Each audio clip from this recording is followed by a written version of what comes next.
శ్రీమాత్రే నమః. Zip TV ప్రేక్షకులకి సంక్రాంతి శుభాకాంక్షలు. ఓం శుక్లాంబరధరం విష్ణుం శశివర్ణం చతుర్భుజం ప్రసన్నవదనం ధ్యాయేత్ సర్వవిఘ్నోపశాంతయే. శారదాంబోజ వదనాంబుజే సర్వదాస్మాకం సన్నిధిం క్రియాతు. ఓం వ్యాసాయ విష్ణురూపాయ వ్యాసరూపాయ విష్ణవే నమో వై బ్రహ్మనిధియే వాసిష్ఠాయ నమో నమః. శ్రీమాత్రే నమః. శ్రీ మహాసరస్వత్యే నమః. జిప్ టీవీ ప్రేక్షకులకి సంక్రాంతి శుభాకాంక్షలు. మరి ఈ రోజున మనం సంక్రాంతి పండుగ నాడు చేయవలసినటువంటి విధి విధానాలు ఏంటి, ఆ రోజు మనం ఆచరించవలసినటువంటివి ఏమిటి అనేటటువంటి విషయం గురించి మనం ఈ రోజున తెలుసుకుందాం. అందరికీ తెలిసిందే, ప్రతి ఏటా చేస్తున్నటువంటి విధి విధానాలే. ఎవరి ఆనవాయితీని బట్టి, ఎవరి పద్ధతిని బట్టి, ఎవరి ఆచారాలను బట్టి వాళ్ళు చేస్తూ ఉంటారు. కాబట్టి సంక్రాంతి పండుగ నాడు దీన్ని పెద్ద పండుగ అంటారు. కాబట్టి ప్రతీ నెల కూడా సంక్రమణం అనేది జరుగుతూ ఉంటుంది. అంటే సూర్యుడు ఒక రాశిలోంచి ఒక రాశిలోకి మారుతూ ఉంటాడనమాట. మార్గశిర మాసంలో ముందు ఉన్నటువంటి రాశిలోంచి ధనుస్సు రాశిలోకి వస్తాడు. దాన్ని ధనుస్సు సంక్రమణం. అక్కడి నుంచి నెల రోజుల పాటు ధనుస్సు రాశిలో ఉంటాడు. ఆ ఉన్న నెలల కాలాన్ని కూడా ధనుర్మాసం అని అంటారు. ఇప్పుడు ధనస్సులోంచి మకర రాశిలోకి వస్తాడనమాట. దీన్ని మకర సంక్రమణం, అదే మకర సంక్రాంతి అంటారు. అదేవిధంగా ఈ యొక్క మకర సంక్రాంతి రోజునే దక్షిణాయనం పూర్తయిపోయి ఉత్తరాయణ పుణ్యకాలం అనేది ప్రారంభమవుతుంది. కాబట్టి ఈరోజు చాలా విశేషమైనటువంటి రోజు. ఎందుకంటే ప్రతీ నెల సంక్రమణం జరుగుతున్నా కూడా మనం ఈ రోజునే ఎందుకు చేసుకుంటాము మకర సంక్రమణం అంటే, ఈ రోజున ఉత్తరాయణ పుణ్యకాలం అనేది ప్రారంభమవుతుంది. దక్షిణాయనం అయిపోయి ఉత్తరాయణ పుణ్యకాలం ప్రారంభమవుతుంది. అదేవిధంగా ఈ అన్ని నెలల్లో వచ్చిన సంక్రమణాల్లో కూడా ఉదయం పూట కొంచెం తక్కువ సమయం, రాత్రి ఎక్కువ సమయం ఉన్నట్టుగా ఉంటాయి. కానీ ఈ యొక్క మకర సంక్రమణం నుంచి సూర్యోదయం సూర్యాస్తమయం అంటే ఉదయం సాయంత్రం కూడా సమానంగా ఉంటాయి. 12 గంటలు 12 గంటలును పొగలు సమానంగా ఉంటుంది, రాత్రి సమానంగా ఉంటుంది. ఇక్కడ నుంచి కొద్దిగా చలి తగ్గే ముఖం పడుతుందని కొంతమంది అంటారు. వేడి అంటే ఆ యొక్క సూర్యుడి గమనంలో కూడా మార్పు అనేది వస్తుంది. కాబట్టి ఈ ఏ సంక్రమణానికి లేనటువంటి విశేషం ఈ మకర సంక్రమణానికి ఉంది.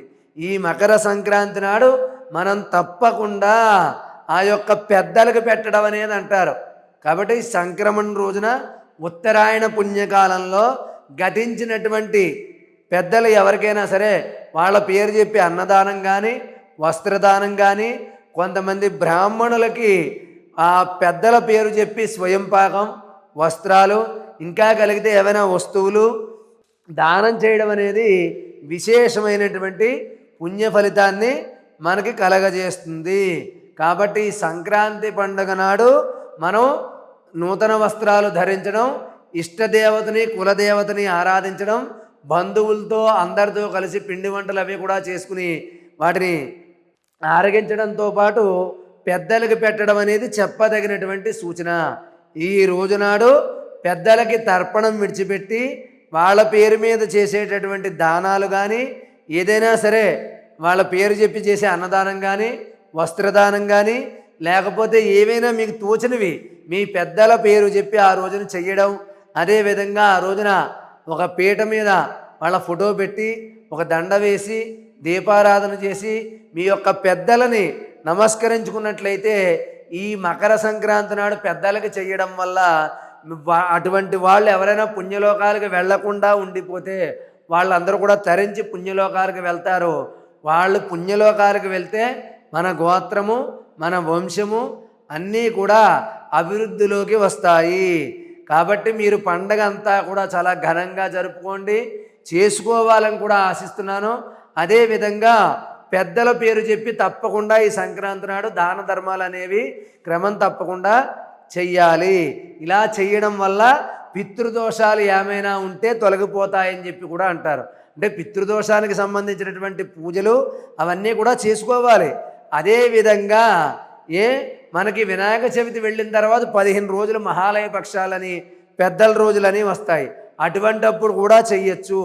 అప్పుడు చెయ్యలేని వారు చేసినా కూడా మరి ఈ యొక్క సంక్రమణం రోజున ఉత్తరాయణ పుణ్యకాలంలో పెద్దల పేరు చెప్పి దాన ధర్మాలు చేయడం అనేది చాలా చెప్పదగినటువంటి సూచన. కాబట్టి సంక్రాంతి నాడు మీరు తప్పకుండా పెద్దల పేరుతో దాన ధర్మాలు చేయండి. బ్రాహ్మణులకి సంకల్పం చెప్పించుకుని మకర సంక్రమణ మహాపర్వణి పుణ్యకాలే ఎవరు పెద్దలున్నారో వాళ్ళ పేరు చెప్పి ఉన్నత స్వర్గలోక ప్రాప్త్యర్థం యథాశక్తి స్వయంపాక దానం అహం కరిష్యే అని చెప్పి బ్రాహ్మణు ద్వారా సంకల్పం చెప్పించుకుని యథాశక్తిగా దానం చేయండి. మీ పెద్దలు తరిస్తారు, మిమ్మల్ని దీవిస్తారు, మీ వంశము మీ గోత్రము కూడా అన్నీ అభివృద్ధిలోకి వస్తాయి.